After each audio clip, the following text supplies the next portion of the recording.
Halo, nama saya Kamila Hasmi, NIM K44200045. Perkenalkan, saya Wahyu Aji Firnawati Husnurati, NIM K44280. Halo, perkenalkan aku Aisyah Karimah, NIM K442003. Perkenalkan, nama saya David Ricardo Sitanggang, NIM K44200024. Perkenalkan, nama saya Diwaku Ibawono dari kelas A dengan NIM K44226. Yuk guys, mari ikut keseruan kali ini di kelompok kami ada di Museum Pancasila Sakti. Check it out.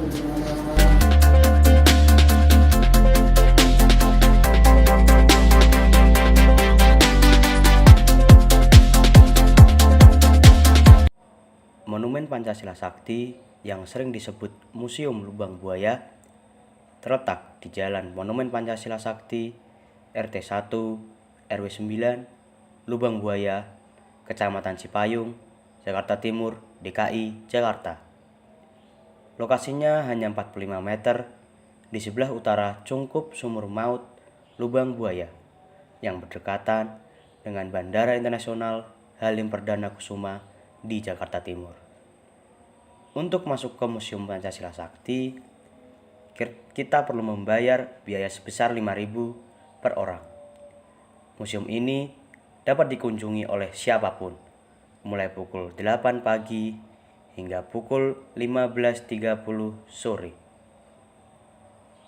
Monumen Pancasila Sakti dibangun sebagai penghormatan terhadap korban peristiwa G30 SPKI, yaitu pemberontakan yang dilakukan oleh Partai Komunis Indonesia atau yang sering disebut PKI.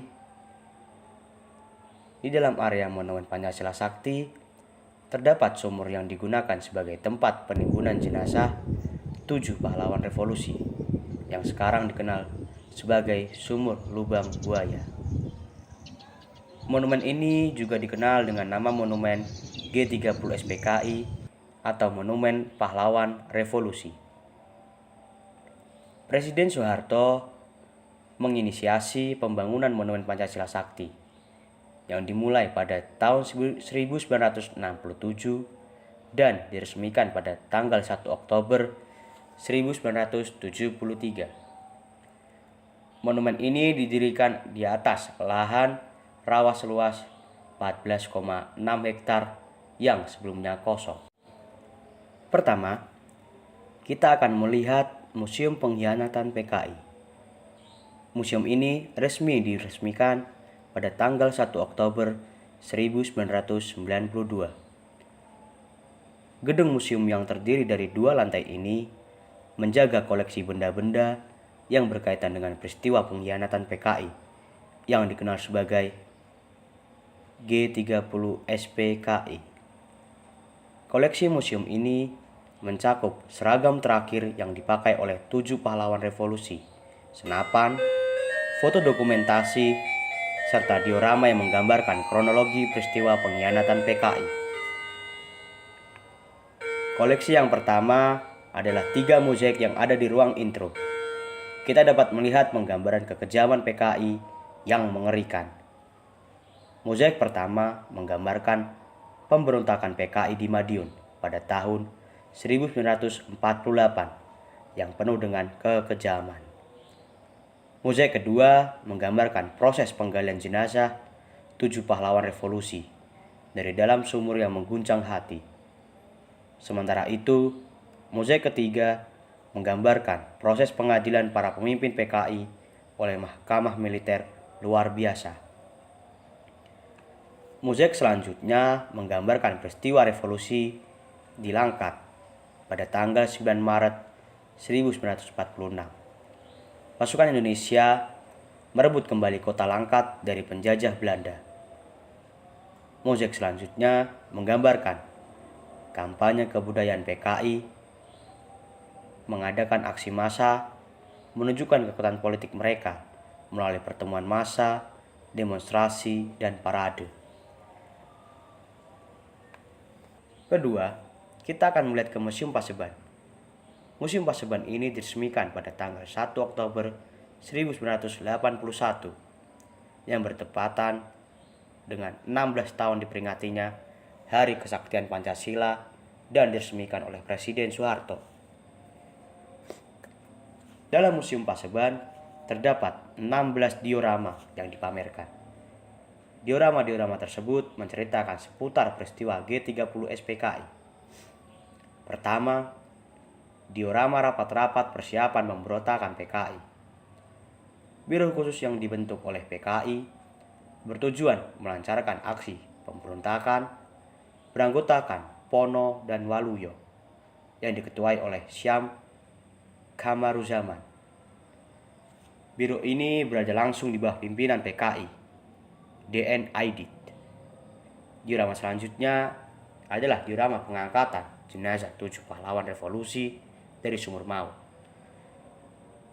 Diorama lainnya menggambarkan penculikan Aha Nasution.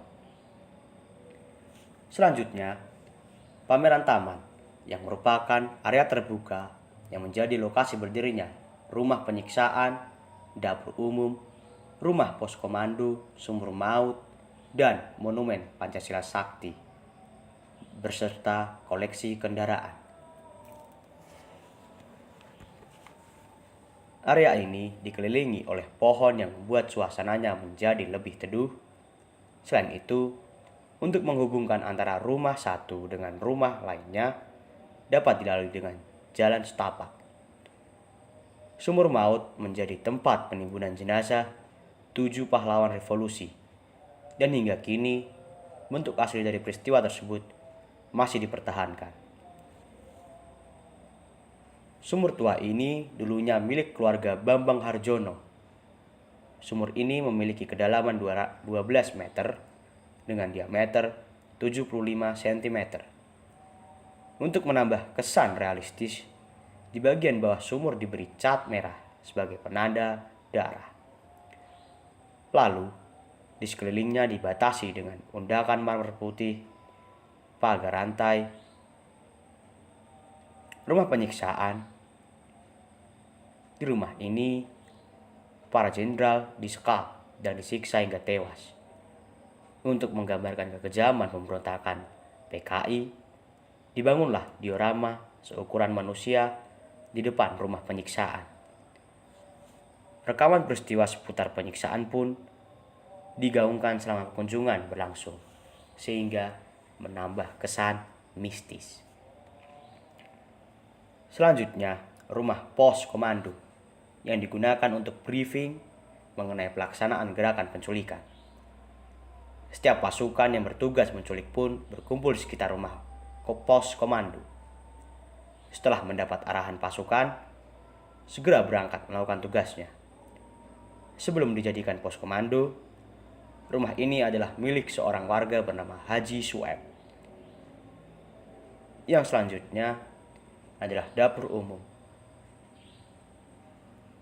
Tempat ini berfungsi sebagai penyimpanan logistik dan memasak makanan bagi pasukan pemberontak yang bergabung dalam peristiwa G30 SPKI, sekaligus sebagai lokasi disiksanya dan dikurungnya ke-7 pahlawan revolusi.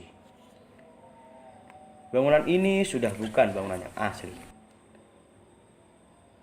Selanjutnya, di utara Sumur Maut terdapat tugu dan relief monumen Pancasila Sakti.